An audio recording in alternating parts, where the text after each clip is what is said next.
Subscribe to my channel and click the bell icon to stay updated on all upcoming videos.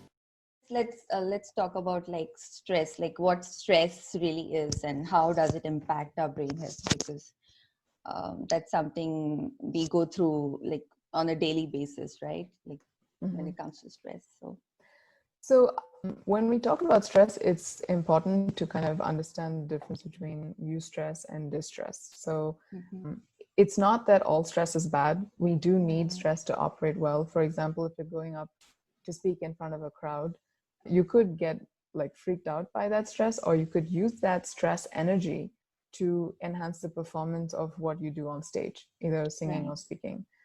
So stress is not always a bad thing. It serves a very good function to help us deal with danger and deal with difficult circumstances. So in small quantities, in small dosages, that system coming on and off is not a problem.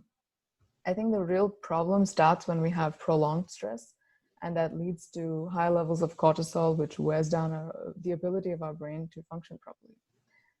And that ends up disrupting synapse regulation, and we end up stepping back in terms of our sociability.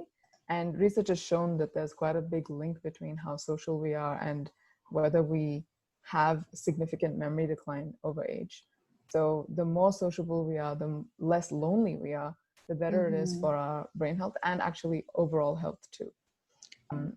So just a little bit of an aside here, loneliness was talked about as the biggest epidemic in the US, of course, before all this COVID stuff, but it is considered as dangerous or even more dangerous than smoking a pack of cigarettes a day. Wow. In terms of its effects, its associations, I'd say correlations with various inflammatory conditions. So that's why like the relationship between stress and sociability has an impact on your memory decline, dementia, right? So that's how it's like, it's quite well linked if you look at it. So when you have chronic stress, it can lead to the shrinking of the prefrontal cortex, which is right up here. And this area of the brain is responsible for concentrating, decision making, impulse control, judgment, and it then sets the stage for more serious illnesses. Because this is very important. This is what we gain as we grow up. From like, kids don't have much of a prefrontal cortex. It's not fully developed. So they don't know what they're doing. They can't control themselves the way that grown-ups can. So these are the ways that stress impacts the very structure of the brain, and then of course the function too. So some of the ways that we can reverse the stress process in order to not fall sick with memory decline, dementia, is to exercise and then meditation. We covered some of these, laughing, and then also the important part is to organize your time, manage your time more effectively, and make sure that you know what's coming up. You have a routine, and you can rely on that. That tends to minimize stress too. The other thing that I notice people get overwhelmed by is when you have a lot of distractions. You're trying to do something, some kind of task, and then you keep getting like these messages that come up on the side. And then you go to your phone, you want to do one thing, and then there are other messages, you check them and you forget why you went to your phone. I think phone nowadays is like a major stressor. So the idea of deep work, of fully concentrating on one task at a time with no other interruptions, and designing your life around you in a way that doesn't require you to constantly check emails, messages, things like that. That also minimizes stress a lot, so that you're not hyper stimulated, right? And to just slow down, that helps with stress too. And of course, if you want to talk to a friend, or just talking out loud about it, that helps quite a few people too.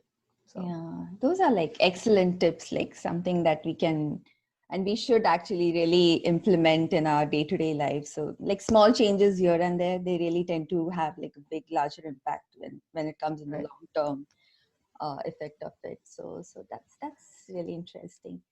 And so that was actually kind of my next question. I was talking about like the stress management techniques that would you suggest that one can do at home? But do you have anything more to add to the list that we just talked of?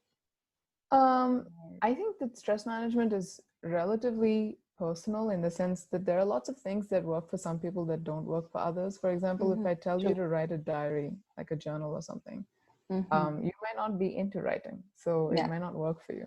Right. But meditation might work, for example, or you might prefer gardening, and that's your meditation, right? And Right.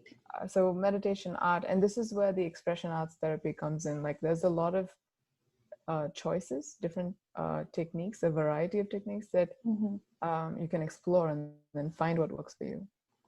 Yeah, that's interesting. And I do totally agree. There's no one fit model that fits everyone. So I guess each one of us has to like kind of figure it out for themselves, or like get some professional help who would like help them figure it out and just try and use it and reap the benefits out of it. So, and end of the day, that's what is important. So in the stressless class that I conduct, we actually go through some of these techniques one by one, exploring them at like for one whole class or two classes, like part one, part two, so that they the people who come in, they get a really solid introduction to trying the exercise, understanding how it works on your brain, and they end up leaving the class quite happy.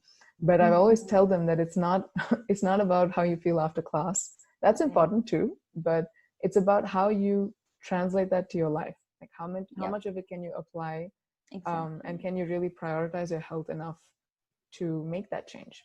Yeah, and like really practicing it too, right? Like consistently. That's That's important too. Yep. Yeah. True. That's